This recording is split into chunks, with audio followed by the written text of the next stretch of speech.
Ay, magka-travel story time! Wow! Ikikwento ko nga kung paano ako lumabas sa outside world. Yay! Ito na nga ang best Christmas gift ng family. Ay, diba pa-suspense pa si Kuya? Ang bagay. Uy, grabe, diribil kasi. Kalma. Goodness, what is this? What are you? Where? Yun. The baby is a... Baby? Baby what? Girl? Yay! O, diba happy sila? And that's me. Saan? May kausal ba dyan? Ayan, meron. Ay, happy? Mukhang pig. There's a pig inside. Big daw, ganda ko kaya. Uy, grabe, galit agad. Para baby girl. Maria. Ito yung head. Yeah. Nasaan yung Ito yung head.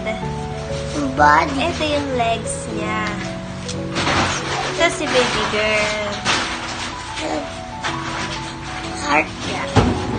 Pangalan Abdomen. ka, Maria Cassandra.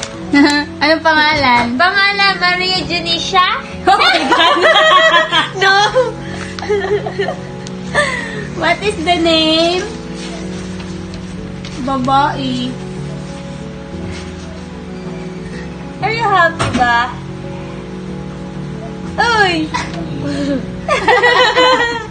Are you happy? Why are you crying? Are you crying? Oh my God! O, diba napaiyak pa si Kuya? Kala mo naman, totoo. Uy, grabe, kapatid mo yan.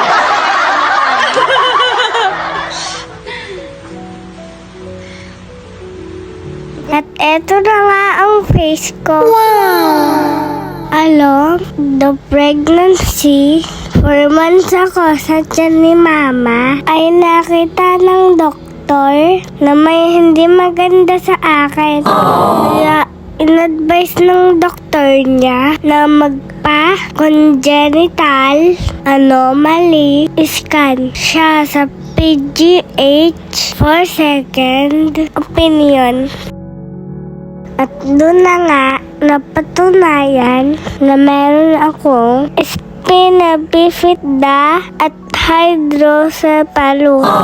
Talagang gumuho ang mundo ni Mama nung narinig lahat ang resulta. At ang pinaka-worst ay ang sabihin sa kanya na swerte na daw sila pag narinig nila ako na umiyak dahil ang sabi ng doktor ay hindi daw ako makakahinga paglabas ko kay Mama at kailangan nila akong tubuhan. Pero syempre, lumaban ang Disney princess nyo. Let's go! And I'm home.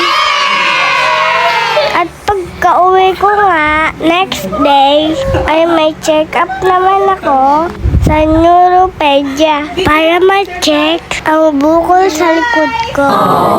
At na-observe niya na may leak na daw yung bukol sa likod ko. At kailangan na daw ako ma-operahan agad. Dali-dali sila Mama umuwi para kumuha ng gamit papunta sa PGH. At ginawa ngang ambulance ni Tito Jorge ang kotse namin para makarating agad sa PGH. Thank you, Lord. Nalang talaga dahil kahit pandemic ay ginawa niya ako ng way para maoperahan agad. And we're here. Sa age ko, 3 days old ay na-experience ko ang swab testing. At dito nga ay waiting na kami sa resulta ng swab. At na-admit na ako. Getting ready sa operation. Sobra na nga ang kaba ng family kung makakaya ko ba ang operation. At habang papalapit ang araw ng operation, ay wala silang tigil magdasal para sa kaligtasan ko. And syempre, I made it. Sisiw. Uy, grabe, napakayabang. Thank you, Papa God, sa pag-guide mo sa akin sa buong operation. And thank you, family, sa mga prayers. Recovery room na. O, diba, patigaan, kinakain na. Ikaw ba naman, hindi pa kainan ng almost 24 hours. Ewan ko na lang talaga. Uy, grabe, bakit parang galit pa? Super gutom na yan. Oh, wait lang, anak, wait lang.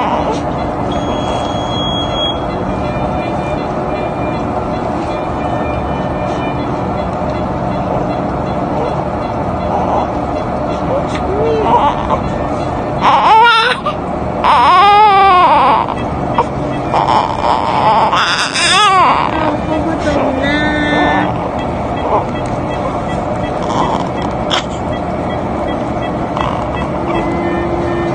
And after sa recovery room, ay naging okay naman ako. Balik na ulit ako sa room ko.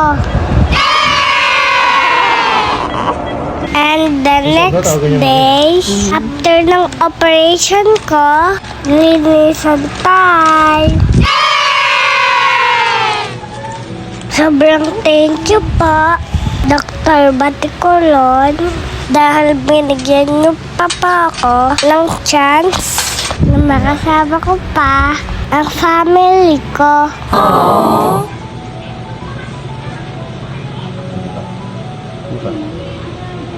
So, ang linis, alcohol lang. O, diba?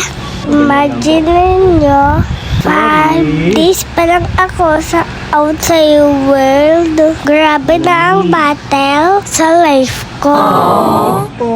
Pero thank you kay mama at papa at sa buong family. Inilaban So, kinuha yung niyo medyo may ko. konti.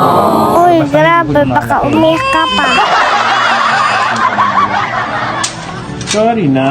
Diba? Isang buong likod ko, ang haba ng tahi ko. 13 stitches. Buksan natin yung t-shirt. Yung tag muna so, palabas ha. Palayo sa sugat. Hindi ko pwedeng galing sa kwet at lagawin sa sugat.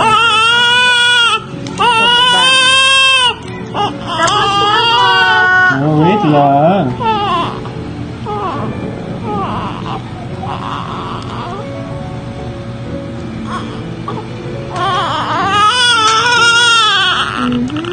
Malamig po. Wait lang.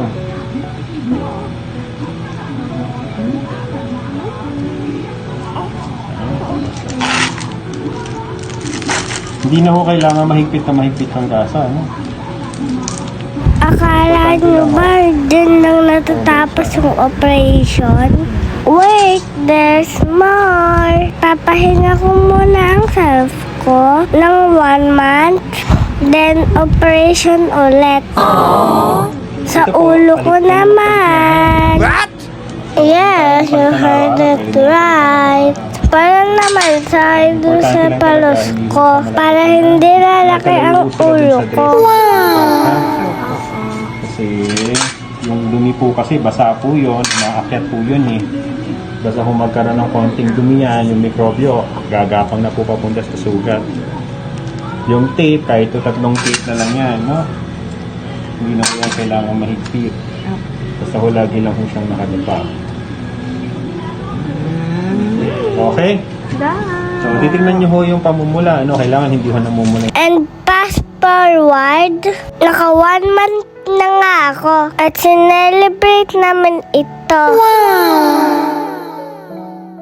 And that's it. See you on part 2.